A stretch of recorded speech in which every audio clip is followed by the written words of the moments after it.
Hi everyone, it's Aki from SpaceData. We're very excited to speak with Kyle from Exobiosphere. Today we'll be talking about how microgravity is opening up a whole new frontier in pharmaceutical research. Thank you so much for joining us. Thank you for having me. So first, could you start by introducing yourself and your company a little bit? Sure. So my name is Kyle Acherno. I've been working in the space industry for about 15 years. Previously, I worked at iSpace, so I spent 4 years in Tokyo. And after that, I started this company called Exobiosphere. And Exobiosphere is a company that is doing high-throughput drug screening in space. It's the first company to automate the development of high-throughput drug screening. And we are going to be launching with VAST and working closely with other commercial partners. That's very wonderful. Thank you so much. I want to ask, what makes microgravity such a powerful environment for drug research?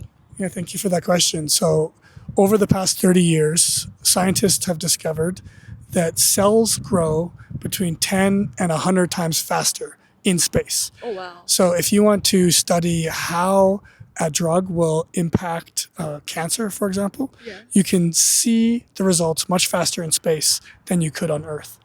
Oh, I see. So actually, there's a very famous manga in Japan, and then one of the characters, so it's about space. Mm-hmm. It's about people becoming an astronaut, and then one of the candidates for the astronaut, she is doing that research in the manga. So yeah, we know a little bit about that story. Oh, what's her name?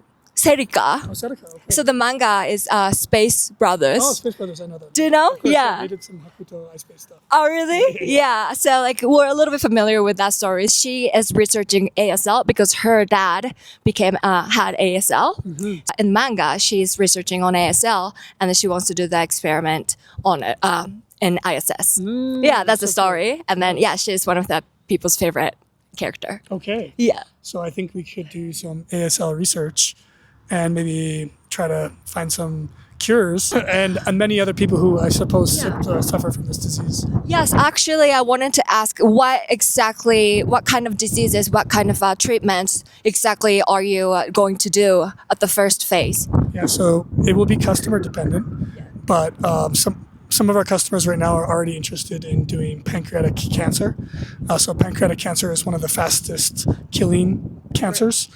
That is one of the areas of study, as well as triple negative breast cancer. So breast cancer, obviously one of the number one causing deaths for women. And then finally, for longer studies, we want to do more neurodegeneration. We're looking at things like Parkinson's because, as I mentioned before, cells accelerate.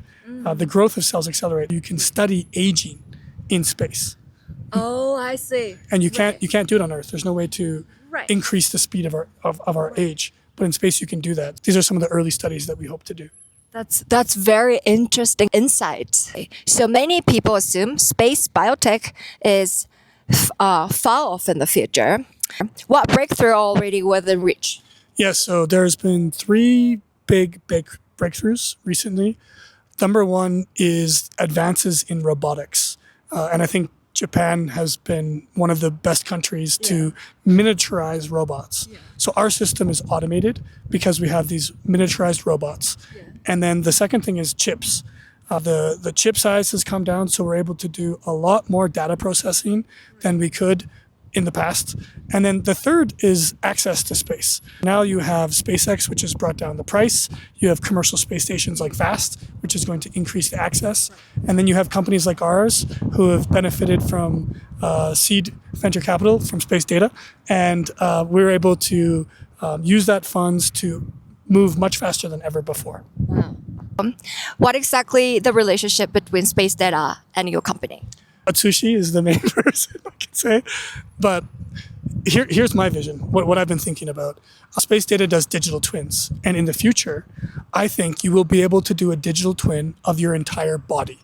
And once you can make a digital twin of your entire body, you could then use the cells, look for any cure for any disease that you may have. We could use space to find that much faster than on Earth. And that can be precise medicine. So precisely for the individual. I believe and I hope that in the future we will be able to collaborate with SpaceData to create a digital twin of the body, and then we can do some studies for drugs, and that'll help us all to live healthier and longer lives on Earth and in space. How does this new funding round include our partnership help accelerate your vision? The first thing that we're going to do is grow our team. So we're going to be hiring some more people, which means we can build faster. Second, it's going to help to cover the development of the materials. And third, we're going to expand. We're going to expand into the United States, and I hope we can also expand into Japan. Great. What message would you like to share? I'd like to really thank SpaceData for their investment. We really want to continue to do business in Japan. I'm really looking forward to working with you. ありがとうございます。ありがとうございます。Thank you so much. That was a truly inspiring story, and we're very glad that we can collaborate. Thank you.